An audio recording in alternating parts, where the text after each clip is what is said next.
All right, we're here. Maybe it's time that I actually talk about I thought I was just gonna say this. the reason why the Instagram followers are the way they are.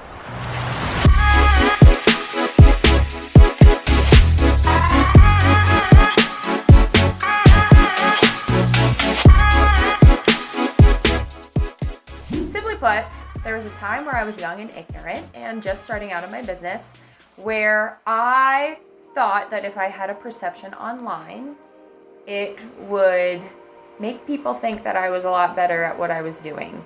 And simply put, I bought fake followers on Instagram. In my brain, it's never really been a secret because I've been honest about it, but it was definitely a learning experience. What I did put me back a little bit.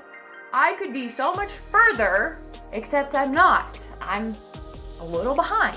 I felt like I had to do it in order for people to take me seriously. It was so unnecessary. It was me actually trying to get to a shortcut level of my business that didn't even work. It's actually backfired. It really sucks to say that because a lot of people look at me now as like a social media person, and that kind of actually fell into my lap. But a month into the business, that's when I did it. When I just got my real estate license, learned a lot as to why you don't do that. But it's something I did. If anyone that is watching this that is trying to grow online and do it that way, just don't do it. Like, don't do it. Put in the hard work, make the content that's engaging, like do the hard things and have those organic followers and have that organic drive. So that's my advice.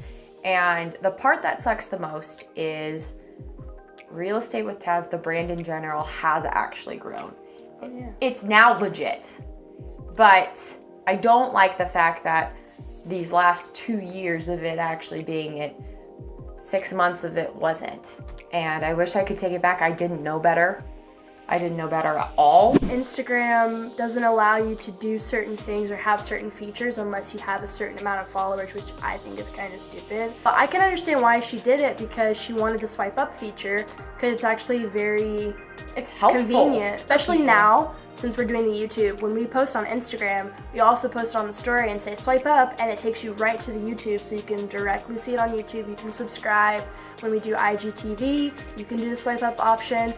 I mean, it's helpful. It's definitely helpful. The part that backfired on me was that even though I had that feature, the engagement, the impressions, and the actual organic follows weren't happening. So when I started working for Tazz, she had about 10.4 thousand followers.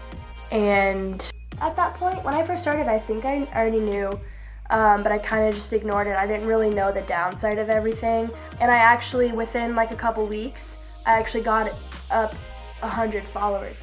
And I was like, oh my gosh, like I'm gonna keep doing this. Like if I can get up 100 followers in like 2 or 3 weeks, imagine what I could do in a month. And then it started going down and down and down and down and just kept going. And I was getting really discouraged. I kind of felt like I was failing. Instagram actually goes through and deletes accounts that are fake. They can tell when they're fake and they go through, delete them. So if most of Tazz's followers are fake, then we're actually losing a lot more followers than we're actually gaining, and we actually get a decent amount of followers a day, but you can't even tell because we actually lose a huge chunk every single day. So, lesson number 1. We're not getting as much engagement as we should. If Instagram can tell that you're using fake followers, they will actually prevent your posts from being seen as much. So we're working really hard at making really good content and posting really awesome stuff, but not as many people can see it as we'd like. Lesson number 2. Makes my business kind of look like a fraud, which that's the part that's most embarrassing. And that's the part that sucks the most. It was just a mistake that I made, not even thinking about the bigger picture. Overall, it was just a lesson learned, and I'm so sorry, but we're moving past it. Lesson number 3. It's not worth it. I think about the people that would actually follow it if we weren't hindered by the fake followers. Lesson number 4. doesn't look like our account is growing when it actually is. So I put in a lot of work and I try and get as many followers and engagement as I can, but it doesn't even look like we're getting as many followers as we actually are a day because we're losing more than we're gaining. And finally, lesson number 5. It takes a lot of time to actually correct the mistake.